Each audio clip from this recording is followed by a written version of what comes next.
Okay, so we pick back up with Albie and Lucia having sex. That's how we open up both episodes 5 and 6. She is riding that pony.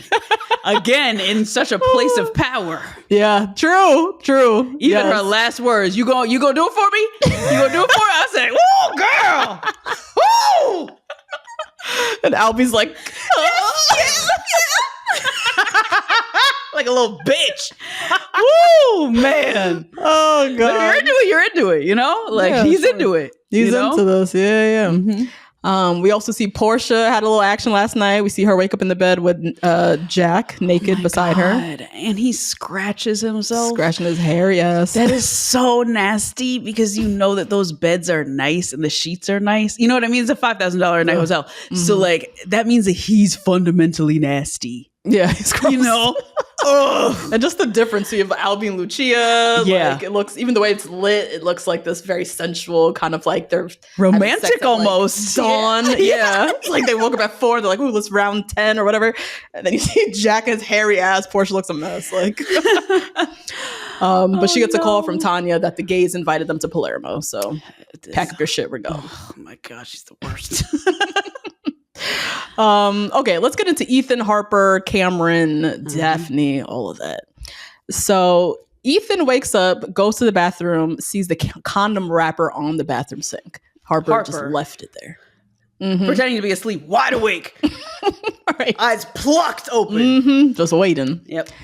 So he confronts her and he's like, it's not what you think. And, you know, it wasn't me, it was him. I swear to God. Mm-hmm. And he finally admits that, you know, one of the hookers tried to kiss me, but I didn't do anything. We took Molly.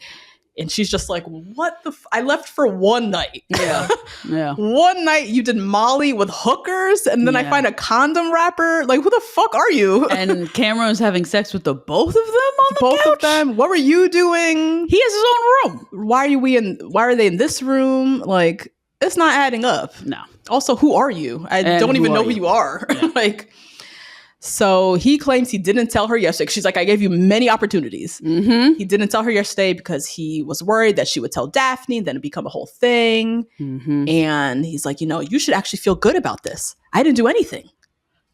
Girl, that gas was lit. That is the craziest thing I've ever heard in my life. That is some gaslighting 101. This is how you know he can't play this game. No, he can't. He can't play totally this game. Out of his depth. Like, yeah. He's trying to play this game, not realizing that his wife is not Daphne. His wife is a professional lawyer. You can't fool her the same way that, like, and even Daphne, as we see later, is not fooled by anything. But, you know, she won't let it go the same way that Daphne's going to let that shit go. And he keeps falling back on, I didn't lie to you. Like, we don't lie to each other. This is not a big deal. Like, I'm telling you everything. And she's like, you lied all yesterday, though. I asked you 3 different times. You did lie. Like, oh, Lord. So he's sticking to his bro code. Now, clearly, it's come back to bite his ass. Now, at breakfast, we see Cameron and Ethan are dodging Lucia and Mia, who are still haven't gotten paid. They're trying to, like, make eyes. And they're like, we don't see you. Yeah. Now, Cameron and Daphne, they're all smiles. Nothing is wrong. Daphne seems clueless. She doesn't know anything about last night. Cameron asks if they want to go day drinking at a winery. And Harper's like, yeah, sure. Maybe we'll do some Molly and rage.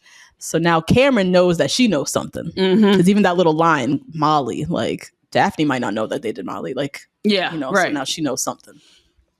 So they head off to the winery. Cameron and Daphne are heavy making out in front of everybody. So weird.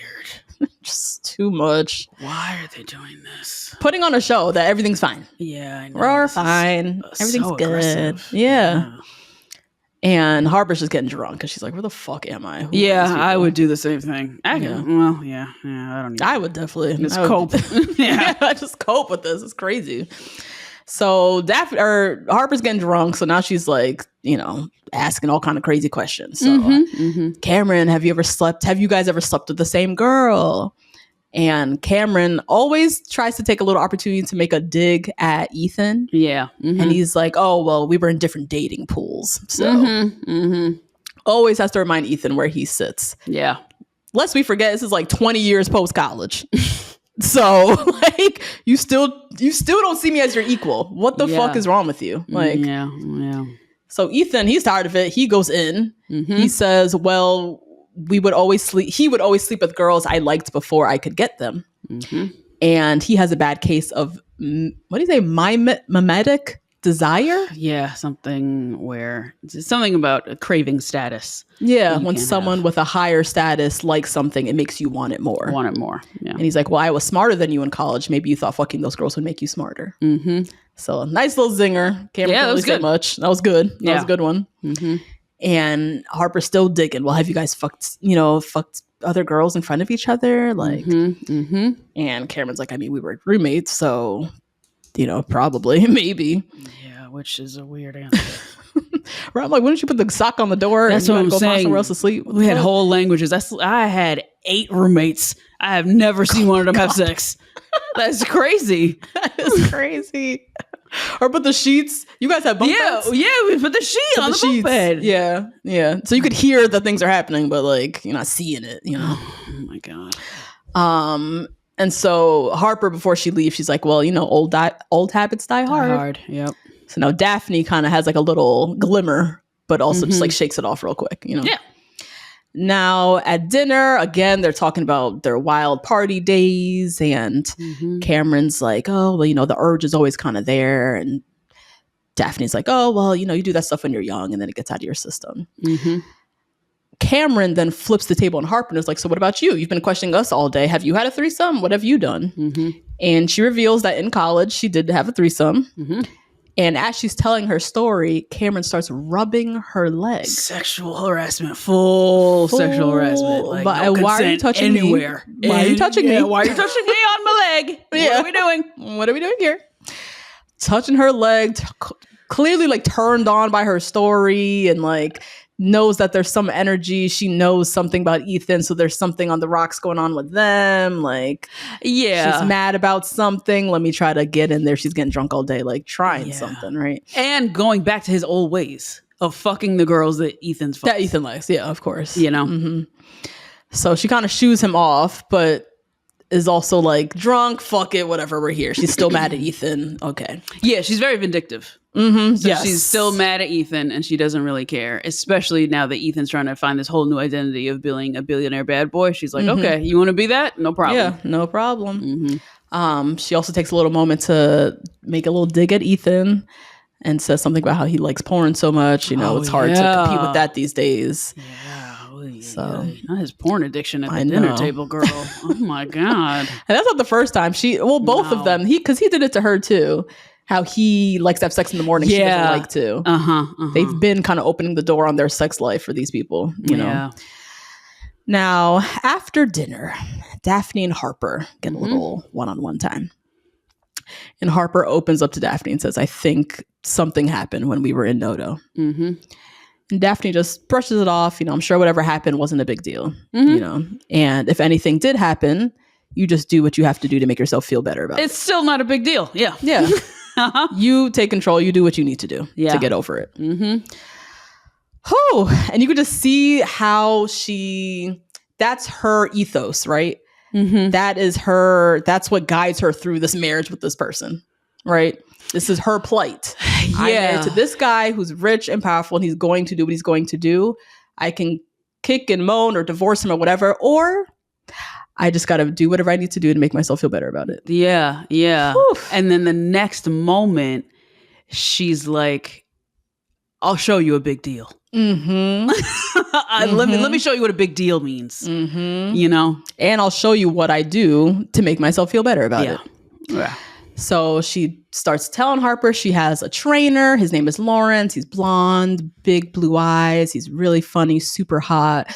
I actually spend a lot more time with him than Cameron sometimes because Cameron's working all the time. You want to see a picture? That doesn't make sense. How long are you training? You fully have a boyfriend. What are you training for? You're training for the Olympics? What the fuck are you training for? All day you're training? Like what? Girl. So she's like, oh, let me show you a picture of him. He's so hot. Pulls up a picture, hands it over to Harper, right? It's a picture of her kids. Yep. With one of which blue eyes and blonde hair. Blonde hair. Don't look nothing like nobody's Cameron. And Harper just kind of looks at it and she's like, oh, yeah, this is just a picture of your kids. And she's like, oh, really? Oh, whatever. Mm-hmm. So the point is, you maybe need to get yourself a trainer. Yeah. Daphne! I know, I live. Oh my God. I love it so much. Such a twist. Yeah. You did not see that coming for this character. She's doing something to make herself just like be at peace with this life that she's in. You didn't know she was taking it to this level. Like she has her own little boyfriend, her own little life, she has her own family. Life. She has her own family. She has a side family with this man. and Cameron's raising that child. Like that is wild. And that's how she's getting through.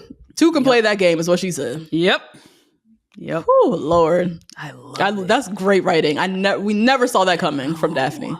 Never. No. And because these people are so upper echelon and we're getting to know them on such a deep level, we don't know a lot of the shenanigans that people like this do.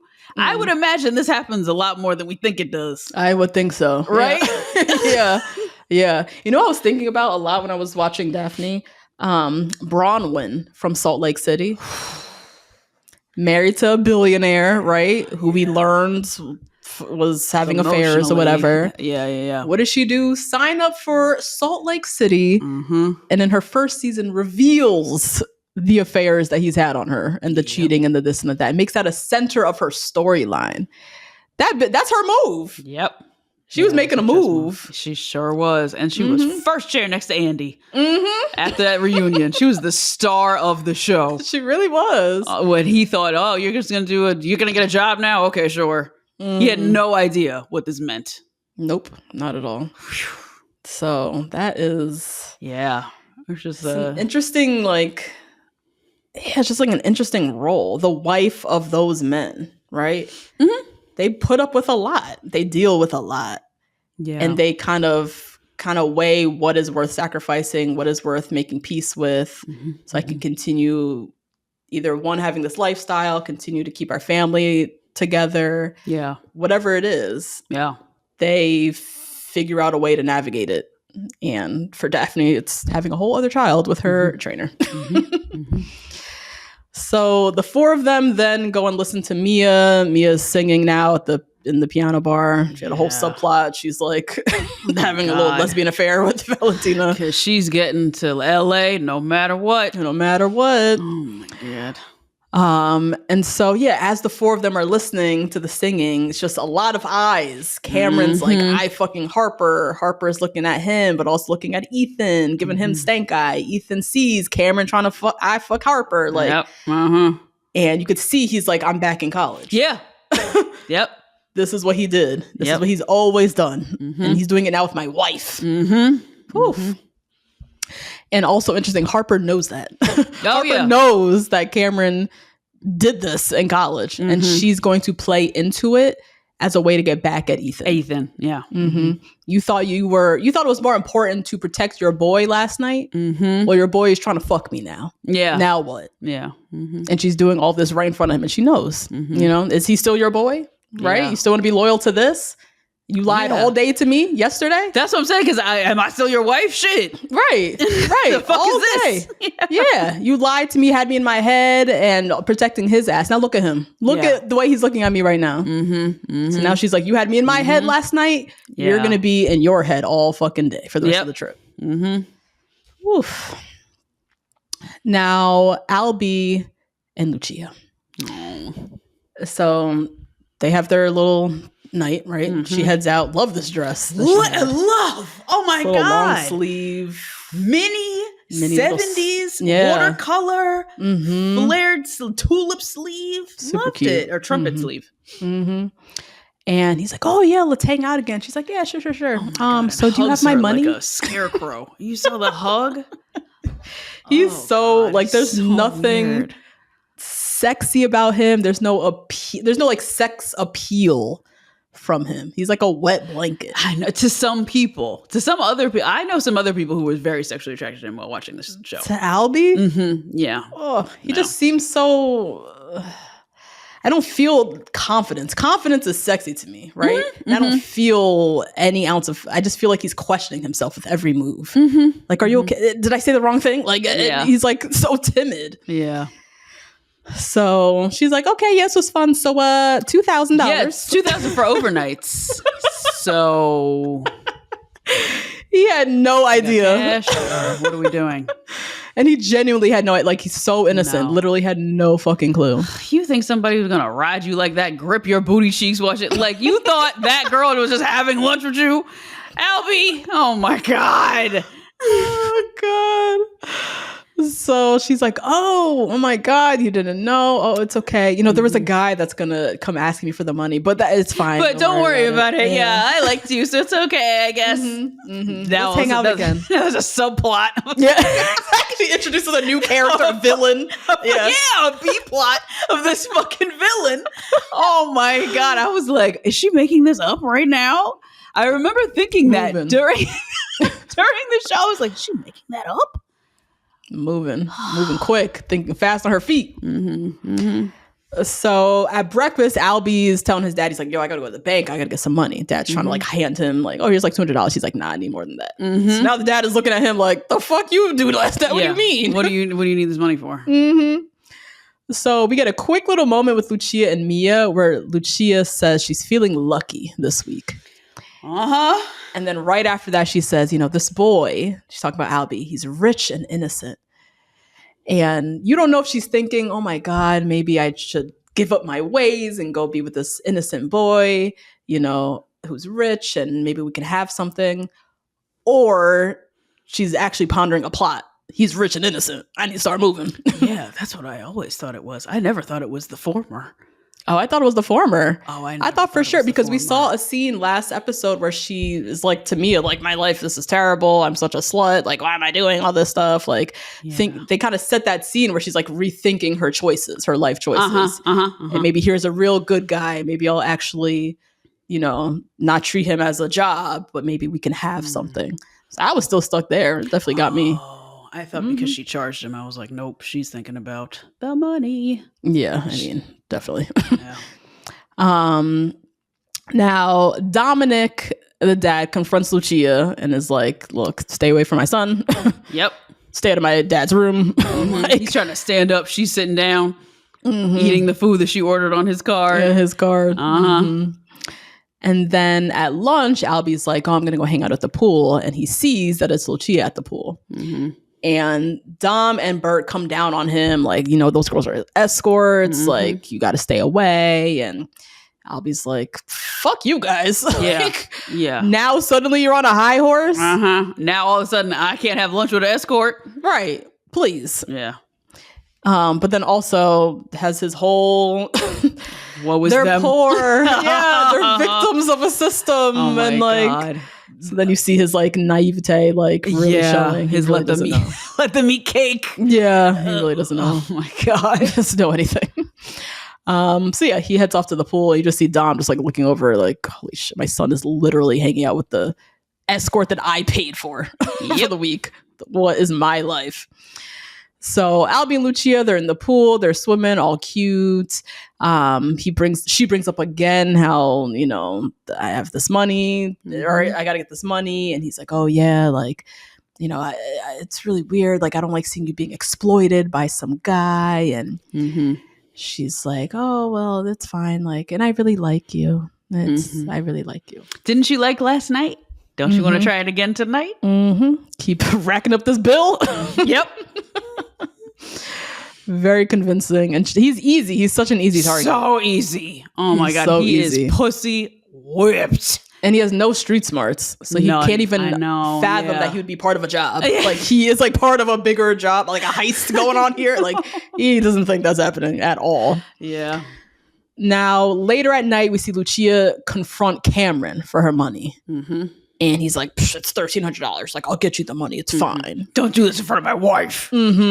Now all of a sudden he got respect for his wife. Now. Yeah. And she's like, I don't give a fuck about your wife. Rub me my money. The fuck? Yeah. Because I will blow all this up. Right. Yeah. So she goes back and tells Albie and is like, yeah, well, my pimp is threatening me. I have to get the money. Yep. Now you really see, like, this is the whole Oh yeah, a whole subplot. A whole plot. Now the pimp is threatening her, like, and now the pimp is Cameron. Oh God. Now we see Dom. He's going through his whole reflective moment. He's walking down the beach, seeing all these happy families, happy couples. Seemingly, right? Then he has this whole conversation with his dad where, you know, they're looking off at Albie making out with Lucia. And Bert's like, well, you normalized it for him. And he's like, the fuck? Do you see why I am the way I am? Look at you. I know. Which, you know, is debatable. Yeah, well, you can see in this moment where Bert is like so unaware. He's like, well, my wife loved me. We had a happy marriage. He's like, what do you mean? My childhood was miserable. Mom was fucking bitter. Mom was miserable. Yeah. And she knew everything. Everyone knew everything. What are you talking about? And just pointing out how self-involved he was, that he didn't even see the catastrophe that was happening at home while you were out running the streets. Up until she died. He pointed out up until she died, she was bitter. She was bitter. Didn't even notice. She died. La out here. Like, oh, man. And Bert just comes back to, I loved your mother and she loved me. And it's that simple. And we all know, obviously, it's not that simple. But also, it made me think, too, like, with Bert's wife, for him, it was that simple, right? We loved each other. We were together forever. We loved each other. But you have to also remember, like, women of that generation, they had no choice. Where the fuck she was going to go? Yeah, exactly. Yeah. She literally couldn't open a bank account. Where's she going to go? Yeah. You know? So, of course, she was happy. She was sat there because what the fuck is she going to do, Bert? You know? But for him, that was, like, validation that everything was fine. Yeah. And he's still trying to learn that. Like, it wasn't fine, Dad. It wasn't. So Alessia, or what? Alessia? Who's that? Lucia. Lucia. No, it's gonna come. Lucia and Albie go for ice cream. They're walking through the streets, and she's confronted by Alessio, her pimp. Alessio. Okay. Yes. Who like yokes her up, makes a whole little show. Yeah. Yeah. And so now we met the pimp. Now the pimp is aggressive and violent. Yeah. Taller than Albie. And only speaks Italian. So now we see she's in trouble. Now she needs saving, right? Now back with Tanya and Portia. Portia put on her good dress. She's going to Palermo. Yeah, she put on her nice tube top. Put in her fun buns. Okay. Not even that yet. All her outfits are crazy. This is when she was packing up to go to Palermo. She had this cute little dress, but she had her same little high top Air Forces. Oh, no. She only got the one pair of sneakers. Those dirty white Air Forces. That was a time white girls were doing something wild. That was so weird. Oh, God. So she bumps into Albie on her way to check out, and they have this awkward little moment where they both acknowledge seeing the other person like she was getting on with Jack, he was getting on with Lucia. And they're like, yeah, it seems like you had fun last night. All right, well, have a nice life. Like, yeah. And that's the acknowledgement of power that I first saw. I was like, they both feel very empowered by these other people. Both of them feel like, oh, have a nice life because I'm with Harry Styles. Oh, you have a nice life because I'm with, whoever, Sophia, whatever. And they're off thinking that these other people are not very clearly for hire. Yeah, for like the moment. And the moment. Well, I don't think Albie knows that. I think Portia's pretty clear that like Jack she's having fun. I think that was her whole prerogative, was to come have an adventure, a little fling. It's just how far she's gonna try to take it. But Albie has no fucking clue. Like, he's definitely a romantic, right? Like, maybe Lucia is the one. Maybe. And maybe I'll take her to LA off of this terrible life she has in Italy. Yeah. He doesn't know if she has or not. He just made it up. Yeah. Oh my God. But yeah, little Portia, she's forging ahead on her little adventure. What's interesting, I was thinking about with Portia, like in the moment, she's just in it. She's in it. She's not thinking deep. She's just like on her little adventure. But it's interesting to think, like, if we saw 10 years later with Portia, right? If her life didn't go as planned, she'll always think back to Albie. Oh, I guess like, so. There's a parallel I know what you mean. Like a parallel universe. If she didn't meet Jack and she just went with the nice guy from Stanford whose dad is a Hollywood producer, like what that life could have been. And here's that moment, right, where she's like, have a nice life going this way. Yeah. And just interesting to think. I mean, we'll never see that, but it's just like another plot, like or another moment, 10 years from now, where's Portia? Is she like her life? Yeah. She does. She'll never think of this guy ever again. Yeah. But if she's like in some dead-end relationship and she's like miserable or nothing's changed, she's still lost, she might think about Albie and be like, fuck. You know? Yeah. Just the choices we make in our life. So Tanya and Portia head off on the yacht with the gays. Portia's having herself a time. Her and Jack are kind of like getting lost in the cabins. He's giving her a tour or whatever. And Tanya's just having fun with Quentin and his friends. So Quentin alleges that he comes from money, right? His dad moved to Sicily in the 80s. He died, left this villa, left his fortune. So Tanya feels like she's in good company. She's like, oh, they're rich like me. Yeah. I don't have to worry about them trying to steal my money. They even get to the villa. The villa is like so obnoxiously grandiose. Crazy. It reminded me a lot of Erica Jane's old house. If anybody remembers on Housewives. Yeah. She had a pool just like this. She had a chapel in her house. They had a lot of this old, big, nasty furniture. Yeah, big, clunky, solid gold couch. And like, ugly. It looks so ugly. Like a table made of a whole redwood oak tree. Yeah. Like the whole tree. No reason. Who lives here? Why? Yeah. Why? It's outrageous. But Tanya feels safe, right? She's like, oh, they're like rich. Just because they're rich. Yeah. That's it. That's really it. So they surprise Tanya with tickets to the opera and they whisk her off. They lie. You see a little moment where they lie to her. They tell her that the lady in the box over is the Queen of Sicily. Did they lie or did they just go along with Tanya's fantasy? They went along her fantasy. Because why not? I know. But they're taking the piss. Now that was like the first inkling where they see they're playing on Tanya being like a dumbass. And having a laugh on her, but she doesn't know. Her. I know. Oh my God. What is the Queen of Sicily? What are you that talking even about? real, Tanya? Is that the Queen of Manhattan? Who's that? What is that? Oh my God, she's so crazy. She really is. Now she's off at the opera. Meanwhile, Portia and Jack head into town. She has on her little space buns, as you said. Here we go. Here's her little fun buns and her little crossbody purse.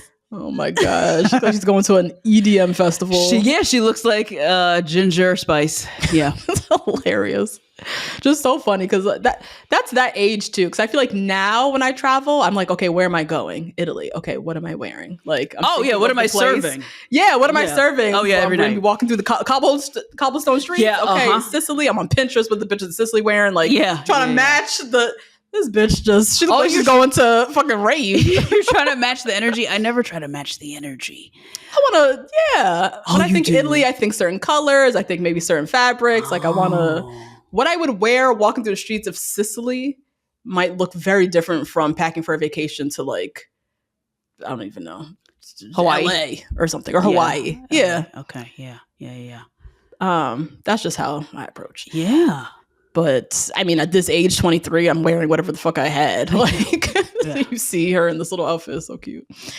So they dine and ditch. They go for arancini, which costs nothing. And he said he didn't have his wallet. So red flag. Yep. Why the fuck couldn't we just pay? What is this? Why am I running through the streets getting chased by this man and speaking Italian? She still thinks it's an adventure. Now, after the opera, Tanya and Quentin are having a little nightcap. And they're talking about love and how he understands companionship and sex, but he can't understand a love affair. And tells this story how he's only been in love once. He fell in love when he was young, traveling America, and he fell for this straight Wyoming cowboy. And says, I would do anything for him. And even after 30 years, the crazy thing is I still would do anything for him. So it's kind of like this little throwaway story, you think, right? And whatever, they have a little drink, they cheers, whatever. Now, Portia comes back. She's on cloud 9. Jack's like, I got to go do something for my uncle. I'll be right back. That night, Tanya, I don't know, she's sleepwalking or what the fuck. She gets out of bed.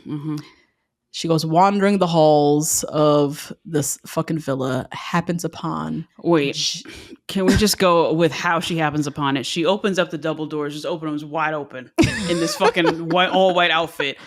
mouth open, staring, wide open. Again, Tanya almost dies again. Girl, why the fuck would you open both double doors like that? You sneaking around in Italianville, you don't know where you are. You don't know these people. Oh, and you're seeing things you shouldn't be seeing. They can kill you. There's danger afoot. Yes. At least you know there's danger afoot, whether they kill you or not. Yeah. And then she goes peeking in their room, fully in the room. Whole body leaned into the door. Girl! Oh. And there's Jack fucking his uncle. I mean, real bad. Real bad. That was a wild scene. Like, you're seeing the whole thing. Like, there's no mistaking what you're seeing. Yeah, exactly. She can't say, I thought, maybe no. We're fully seeing Jack fucking his uncle. Like, and then she just, like, runs off, like, fuck. Can you imagine that? You're like a guest at someone, you barely know these people, right? And you're their guest, everything seems fine, whatever. And then you happen upon, you see a big lie. Yeah. You thought this whole time that they were related. Now you know they're not. Mm-hmm. Now you know something is amiss. Yeah. Like, yeah. What? That's so scary. It's just scary, like sinister, right? I know. And the only person you have on your team is a 23-year-old. Yeah. Who does not like guy you, in the room. Who's fucking the homosexual man you just saw, like, oh my God. Oh my God. Or bisexual, who knows? Yeah. Who knows? Whatever. Yeah. So that was episode 5. Yeah. So again, going to episode 6, Lucia and Albie fucking again. Yep. Now, back with Ethan, Harper, Cameron, and Daphne, right? Mm-hmm. Ethan can't sleep. Mm-hmm. He's up, Harper wakes up. I just feel like you don't believe me. Yeah. Yeah. It's driving me crazy, and it's not fair. It's not fair. It's not fair, Harper. Ethan, you're so lost. He's one that I'm like, there's nothing sexy about this guy. Until his shirt came off in the thing, I was like, okay, all right, But his energy. It's like a big baby. It's not fair. Yeah. I never lied to you. Yeah, we've never lied to each other. It's not fair. They were treating me this way. I'm treating you this way. Like, the shit he says is so literal gaslighting. Literally, you're trying to make me look out to be the crazy one. Like, and you have this haircut? How dare you? Oh my God. So Harper's like, he's like, oh, we're always honest with each other. She's like, no, we're not. Yeah. We're not attracted to each other anymore. You clearly rather gallivant with Italian hookers, and I get it. Or watch porn. Or watch porn, true. Yeah. Or watch porn. You want to do everything else but touch me. Mm-hmm. And then she says, and I understand, maybe something has died. Yeah. So it seems like they've been together for a very long time. She's getting stale. They're not having, there's issues. Not that long, though. Because they weren't together in college. So Daphne has younger kids.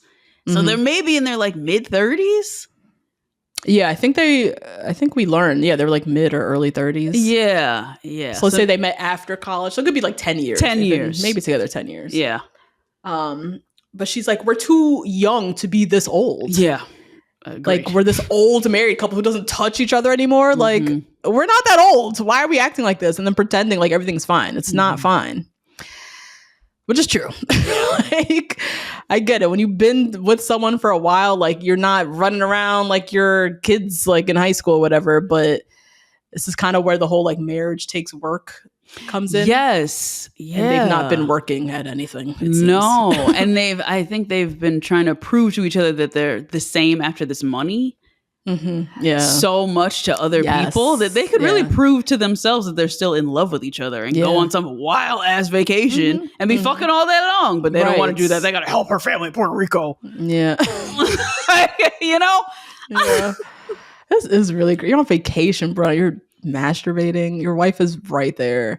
And she has cute. She packed cute little lingerie and shit. Like, and nothing's like fundamentally wrong. Just seemingly, right? You know what I mean? Like, but except for the fact that you hate your friend who invited you here, and he's also trying to siphon money out of you, and also get you to do insider trading. That's not great, right? But and calling you a bitch, and call you a bitch ass nigga in front of your wife, who also thinks you a bitch. Yeah, it's tough. It is tough. So maybe there's, maybe the environment's not so great. Not so great, yeah. Oh, that sucks though. You're in Sicily and you're like not touching each other. But you paid 5 racks a day. A day to be like, listen to your right and to listen to your friend getting it in every night right behind you. Yes. Fuck. Whew. Now, he's just like, work's been crazy. I really love you. And she asks him one simple question. Do you want me? He says, I love you. And she says, do you even want me? And he again says, I love you. And she goes, ugh, so depressing. Yeah.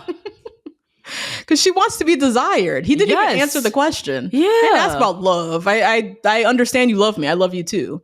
I asked you, do you want me? Like, where's the desire, the passion between us? That seems to have died. Now you're looking for it online and with a dying hooker. So what's going on here? Do you want me or not? Now, Daphne, meanwhile, on the other side of the room, she confronts Cameron. And the way she even confronts him, like their whole dynamic is just like so different. She brings up, she's like, oh yeah, well, Harper's convinced that you guys did something while we were in Noda. What'd you do this time? Like so cheeky, tongue in cheek, like she knows. She don't need to know the details, but she knows what he does. Yeah, she's just measuring it up to, that's not your baby. That's not your Am I going to expose it? That's not your baby. Right. Oof. And they just kind of brush it off and have sex, like whatever. Now that's crazy. That is the card that's the ultimate card she has in her hand. Yeah. What is it gonna take? What can he do where she can play that card? Well, fuck you, you raised this other man's kid. Like yep. What would Cameron have to do? Is your son. Like, you think this is a passing on your name. Actually, it's not. It's Trader Lawrence. Iconic. Oh my God. So that's where you see she really holds all the power. All of it. The craziest card to hold. Yeah. Whew. Now, Lucia, she's marching around the house. The hotel, she's still trying to get her money. She confronts Ethan. He's back from his run. Where's my money? What's going on? Harper oversees the conversation. So and imagines so many things are going on. So many things. Yeah. And that's another thing we start to see. There's a lot of conversations where people are seeing from afar, but they don't know what's being said. Now, at breakfast, Harper immediately confronts Ethan about it. I saw you talking with homegirl. And he's like, I'll explain. Like, I just want to talk about it now. Again, always trying to protect Cameron. Always trying to protect Daphne. Like, so the four of them then head to the beach. Ethan confronts Cameron, is like, Harper is convinced I cheated on her. Can you please say something? Can you vouch for me? Something. Cameron asks Ethan to go get drinks. He's all sour faced. He doesn't want to do it. Harper's like, I'll join you. And she got on her little itsy bitsy little black bikini today. She's ready to play. She's ready. She's ready to keep this thing going. I know. When she ripped off her cover up, I was like, oh no, here we go. Here we go. I'm drinking again. When the liquor hits her, she gets loose. I know, she does. Harper gets loose, yo. Lord. So she runs off with Cameron. Ethan's kind of spying at them from the beach. He sees them drinking, like flirting, and decides to go swim. Comes back from his swim. Cameron and Harper are gone. Checks his phone. Harper texted him saying, went to the room to get my hat. So now his head is thinking everything. Got her bent over in the room. So he runs off to the room, tries to open the door, and the latch is on. That's crazy. Harper girl. Harper. This is a lawyer at work, bitch. This is a lawyer. Plotting the evidence. I was like, she must be a defense attorney. For real. Shit. Ooh, so now you got Ethan out here banging on the door like he's the fucking popo. To his own room. I was like, nigga, where's your key? He can't even get in. The latch is on. The latch. She's talking about 1 minute. So he busts through. He's like, was Cameron here? Why is the door locked? Yeah, what? What's going on? Like, so frazzled. Oh my God. And Harper just puts on her best Daphne act. And it's like, everything is fine. Yeah. What are you going on about? I always put the latch on the door. Ooh, these mind games, yo. I know. She's good at it. Yeah, she's better than him. He's better than him. And that's the whole thing. Like, we'll never know Yeah. As an audience, we'll never know if her and Cameron actually did something. That definitely that could have happened, right? Yeah. He already touched her leg. She got had naked. her little bikini. He got naked in front of her. They're flirting that's very much a possibility. Yeah. But we'll never know. And the whole point is that Ethan will never know. Yep. The same way that she will never know what happened with the hooker. That night, yeah. So in her head, we're even. Yeah. Yep. Let's go back to the beach. Took Daphne's advice. Mm-hmm. Now, back at the beach, Harper's in a good mood. Ethan's super suspicious. Like, why are you so happy? Right? And she tells him, she's like, well, Cameron basically confirmed everything. So I know that it was him, not you. But still, Ethan is in his head, right? He can't trust anything now. And he'll never know. So regardless. He also, you could see him and Harper have a moment where they look over at Daphne and Cameron, who are like doing their usual PDA. Just fucking on the beach chair. Just doing their usual. And him and Harper both are like, what is this game that we're playing? Yeah, that we're trying to play. Because they're just different people from us. Like, look at them. Like, we're not doing that. Ethan's like losing his mind. Right. Yeah. And Harper is acting seemingly out of character. She's not doing this shit normally. And she was losing her mind last episode. And she was losing her mind yesterday. Yeah. Now at dinner, Ethan confronts Cameron, flat out says, stop flirting with my wife. Were you in our room? I know you got naked in front of her. I know what you're doing. Like, literally looks like a crazed man. Cameron's like, what the fuck? What are you talking about? But she also playing dumb because you got naked in front of her. Stop. Exactly. Stop acting like this. And you touched her leg. Right. You don't know that, but you did. So... And then later back in the room, Ethan's like zoned out and like literally picturing how it went down. And I could totally see it. And he knows better than anybody. He's going to tell us the truth more than anybody. So this being the situation is the most likely to have happened because everybody else is lying. Yeah. And he knows how Cameron works. Yeah. He's been here with this guy before. This is what he does. Charms his way into the pants of the girl that I like. I wonder if he does that after he feels insulted by Ethan. Because I know Ethan said, to feel smarter than me, you fucked the girls that I wanted. But he said that in front of Cameron's wife. In front of Harper, who like seemingly like really doesn't like him that much, which is also like a currency. So I'm wondering if Cameron's just trying to get back at him from that one little dig at the wine tasting. It could just be that. Yeah. Because that was a good dig. That was a good one. Yeah. Yeah. You pulled out Latin words and psychology terms. Yeah. That was really good. Yeah. And made it seem like you suffer from like a disorder. Yeah. Mimetic desire. Like, damn, bro. Like, you don't have control over your crazy shit. Like, you have a problem, my guy. Like, yeah. It could be just that. This man is that fragile. Like, yeah. And then we have a quick moment where Ethan kind of looks over at that statue that we learned about from the first episode, where it's like the folklore of this man who the girl found out he had a wife and then she cut off his head. And this is Ethan, he's like losing his mind. He is losing his head, literally. Now, Portia and Tanya.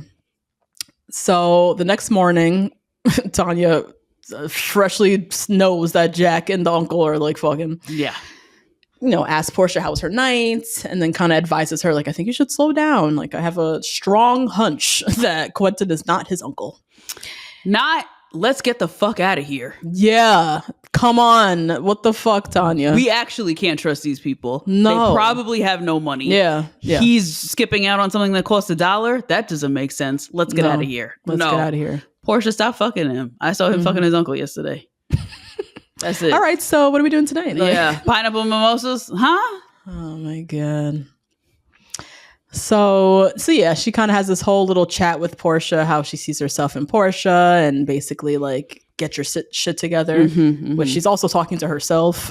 She also needs to get her shit together. Like, now Jack tells Portia, I got my uncle's credit card. Let's go have a night. Like, let's go have a day. I'll take the car. We'll have a day. Which clearly we see as part of the plan, right? Yeah. He's to take Portia out and keep her away. So Portia and Jack are down at the pier eating ice cream, and she's in the middle of her existential crisis, right? She's still in the back of her mind, always trying to figure herself out. Giving Albie. They should have just stayed together, the both of them. I know. But also her crazy fucking boss who doesn't have her shit together is telling her to get her shit together. Like, she's like, okay, maybe I need to sit and think for a second. So she asks this dude about his goals, if he has any goals, which obviously he doesn't have any. Like, what a boner killer. He's like, oh, I'm just living one day at a time. And clearly, she said her goal is to be satisfied and, find her happiness or whatever. And starts talking about goal. She don't know what the hell she wants. No. She's lost. She's so lost. She just wants, she just knows she's lost, which is totally fine. But she's also like kind of miserable. She's working this job with this crazy person. Yeah. She's sad. Yeah. And deeply dissatisfied with her life. And so she starts talking about how fucked up the world is. And he's like, what do you mean? What are you talking about? Oh, here she goes. Same with Albie. How they're just, they're so above all the problems in the world, but here they are trying to find adventure one moment at a time with these other two. Right. So Jack gives his whole thing about how this is the best time in the history of the world. If you can't be satisfied living now, you're never going to be satisfied. And let's go get drunk. Pretty good speech. He's not wrong. Yeah. Uh-huh. I'd much rather live now than in the fucking Middle Ages. I'm sure. Any other time. Yeah. So they go off. Jack gets hammered. He's like clearly a drunk. It was cute in the beginning. Oh, let's have fun. And now this is what he does every night. Like, this is not fun anymore. And Portia now is having to babysit him. He's like shit faced. She's looking at him like, how did I end up here? Like, what am I doing? Yeah. He gets too drunk to even drive back to the villa. So now they have to stay in a hotel, which was clearly his plan the whole time. And in the hotel, he's drunk and blabbering about how his uncle isn't really rich. He has a villa. All these people have these villas, but they don't have any money. Then he has this little Freudian slip and says, well, his family. Da-da-da-da-da. And she's like, your family, right? Because that's your uncle. And he goes off on this whole rant about how he was in a deep, dark hole and his uncle saved him. And maybe he has to do things that he doesn't really like all the time. But she's like, what the fuck are you talking about? What do you mean? So she's starting to piece it together. Yeah, she's piecing together that Tanya was right, which I'm sure she's never felt ever in the whole entirety of this position.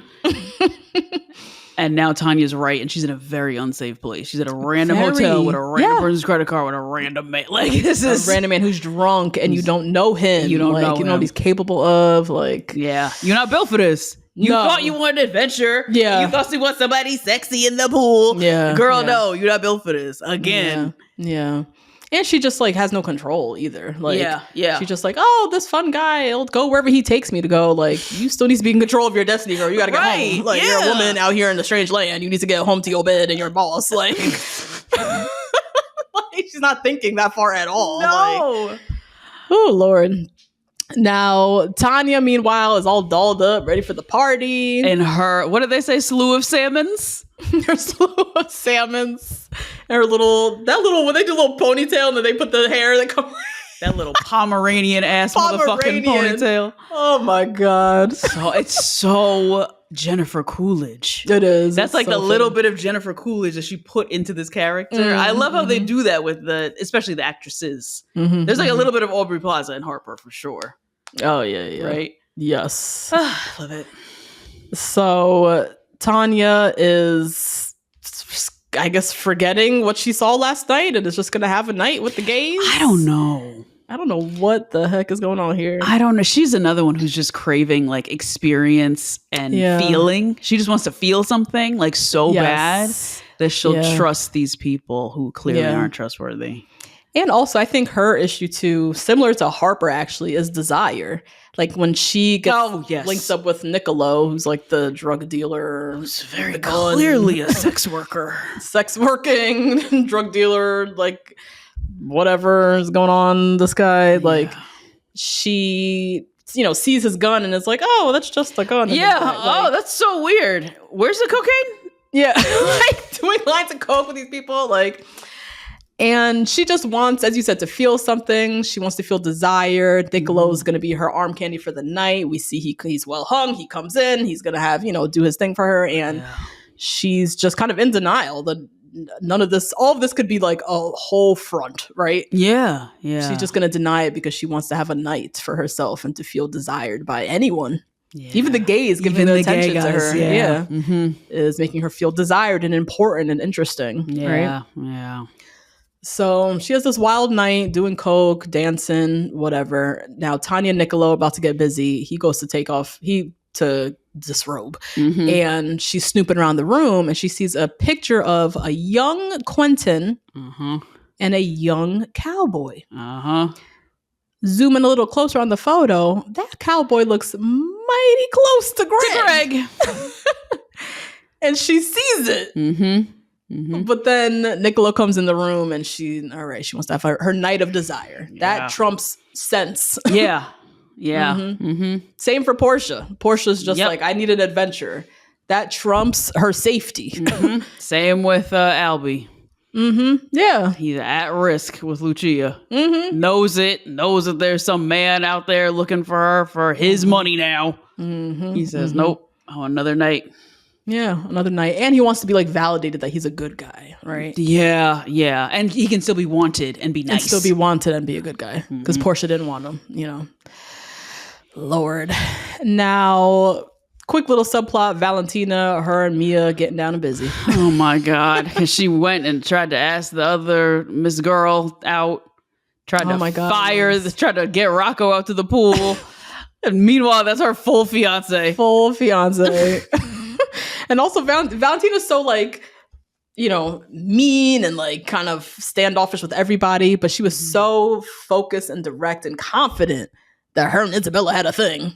Yeah, that she was going to make it a thing. Yeah. That she was going to make it a thing. I'm like, this girl ain't giving you no signs besides just being nice. No. But she was like stunned when she found out that her and Rocco were dating, but yet engaged. Like, yeah, that's how invisible she feels in her life. I know. Though. It's just her and them feral cats every day. Yeah. At lunch. That even a woman just smiling at her, she's taking it to mean something. Whole other level, It means nothing. The girl's just smiling. Good morning. Like, oh my God, poor lady. I know, it's sad. Now, Albie, Lucia, Dom, and Bert. So they decide they're going to have a little day trip into the country to see where Bert's family is from, right? And Albie invites Lucia on the trip to be their translator. Which is a diabolical move by Lucia. Plot C for Lucia. She said, you gonna ditch me after I banked on this week. She already spent money she ain't have, okay? Because she banked on the week with Dom. Yeah. I got bills to pay. Your son is very nice. So somebody gonna pay for this week. Yep. And you were dumb enough to put me on your room. Yeah, that was so crazy. I'm in here charging breakfast, lunch, and dinner. Everything. Yeah. Oh my God. And you can't lose me now. Now I'm everywhere. So they head into the town, ain't shit there. Just like a dust bowl. And they do learn from a local that their family lives up the road. Like their like actual, family that's still here. So they head there. As they're on their way, Lucia spots Alessio, her pimp. Yeah. Following them. Yeah. All the way into the countryside. And this Oscar-winning performance that this was Lucia, wonderful. Alessio's friend in the car, like that's the getaway driver. Yeah. This whole scene that they put together, amazing. So she gets out the car. He's getting aggressive with her. She then goes back, says, I have to leave with him. Like, I'm sorry. And they're trying to all save her. Even Bert is like, don't go with him. Fucking Captain Save-A-Ho. He's been doing this shit for decades. Don't go with him. Like, it was so dramatic. Like, Bert, if you don't get your old ass back in the car. And they all three of them at one point were like, we're not going to let this happen. And then they fully let it happen. She went in the car. She went in the car with this mean, old, aggressive pimp. Like, please. So now they head to the DeGracio family home. No plan. None of them speak Italian. Nope. We're your cousins from America. Like, my name is Dominic. I don't speak Italian, but we're cousins. We're cousins. Looking at him like, oh fuck. Who are you? What? All Get off my stoop. Yeah, I know. America, and here go these crazy Americans. How they find us? What the fuck? So the crazy old lady comes and shoos them away, curses their family and their kids as they leave with an artichoke, which I feel like means something. She put a curse for real on them.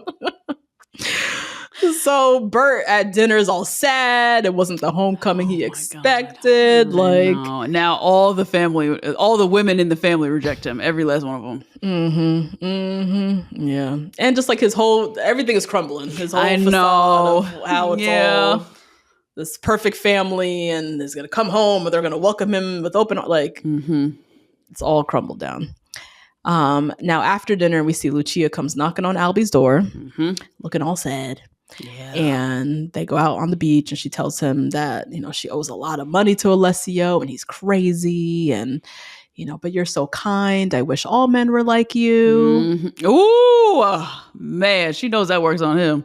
Oh my God. And yeah, he's so easy. So gullible. He's so gullible. And just so naive. And it wasn't hard for her to sniff that out. No. And especially Dom coming to her and saying, stay away from my son. Yeah. That was also a clue to her that, her son is really innocent. He's not like you. Yeah. So that also validated, okay, perfect target. Got it. And Albie's about to get played. And that was episode 5 and 6, my friends. Yep. Friend, what did we learn this episode? Oh my God. Okay. He's a smart guy. How much power is needed to feel seen?